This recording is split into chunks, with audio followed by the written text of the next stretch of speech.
3 start. Okay, welcome to एहसान sir safety centre. और आज मैं जो बताने वाला हूँ वो है एर्गोनॉमिक्स का जो बकिया हिस्सा था। सो पार्ट 2, आज पार्ट 2 करेंगे, उसमें सारा मुकम्मल कंप्लीट आज कंप्लीशन हो जाएगा। और तो एर्गोनॉमिक्स जानता है, एर्गोनॉमिक्स का मतलब एर्गो मैंने काम और नोमस मैंने लॉ, ठीक है। तो उसमें सबसे बड़ा इंपॉर्टेंट क्या है, आज हम जो बात करने वाले हैं मोस्ट कॉमनली अफेक्टेड एरियाज, वो कहाँ कहाँ पे होता है।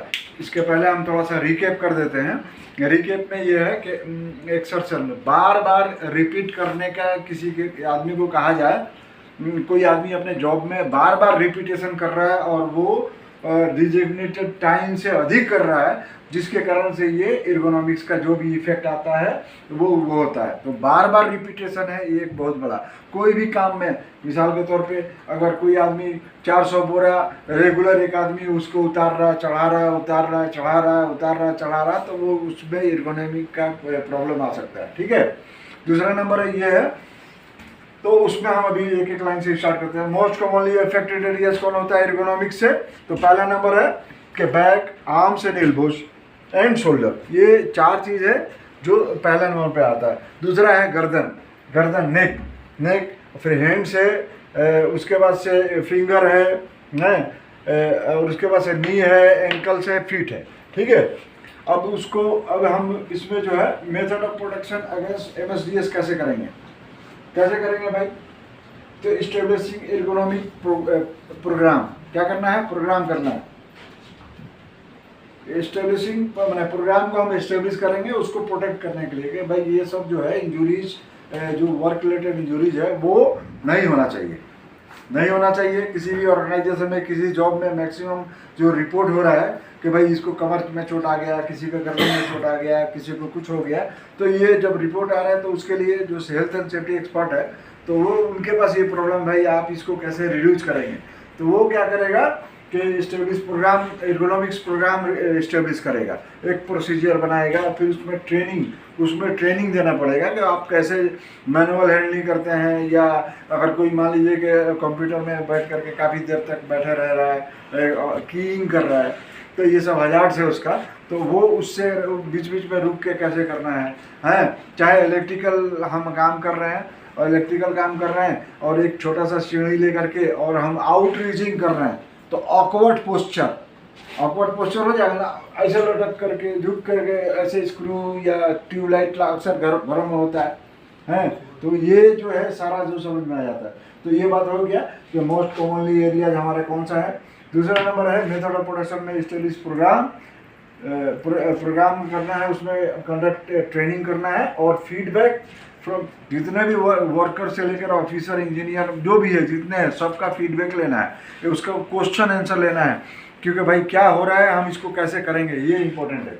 दूसरा नंबर क्या है कि conduct GSA job safety analysis, job hazard analysis आपको करना है कि जॉब हजार्ड ये कौन सा स्टेप है, फिर उसमें क्या हमको देना है, कैसे करना है। एक आदमी नहीं, 2 आदमी को लगाना है। अगर एक आदमी को हम काफ़ी देर तक लगाएंगे तो क्या होगा, एक आदमी का काफ़ी देर तक लगाएंगे तो बार बार रिपीट होगा, वो उससे इंजरी होने का चांस रहता है। तो GSA early recognition and reporting of potential muscular skeletal disorder, तो उसको ये कल्चर डेवलप करना है कि तमाम लोगों में कि वो आकर रिपोर्ट करे कि हमको इस किस्म का इंजरी या इस किस्म का प्रॉब्लम हो गया, ठीक है। अब हम आते हैं risk factor of the MSDS। तो रिस्क फैक्टर MSDS में क्या है, ये डिपेंड किस पर करता है? Work position and posture. किस पर करता है? Work position and posture. How often इस परफॉर्म, कितना बार इसको परफॉर्म किया जा रहा है। कोई 10 आदमी एक बोरा को 10 बार उठा रहा है, किसी को कोई 75 kg को है 10 बार उठा रहा है, कोई 55 kg को 10 बार से ज़्यादा पर डे उठा रहा है। तो ये सब लिमिटेशन है, उतना नहीं होना चाहिए। हाउ ऑफन हो गया कि कितना बार कर रहा है। लेवल ऑफ रिक्वायर्ड इफोर्ट, और उसको कितना इफोर्ट दे रहा है। मान लीजिए कि 5 आदमी का इफोर्ट है, वो एक आदमी कर रहा है तो जोर पड़ेगा ना, कमर टूटेगा।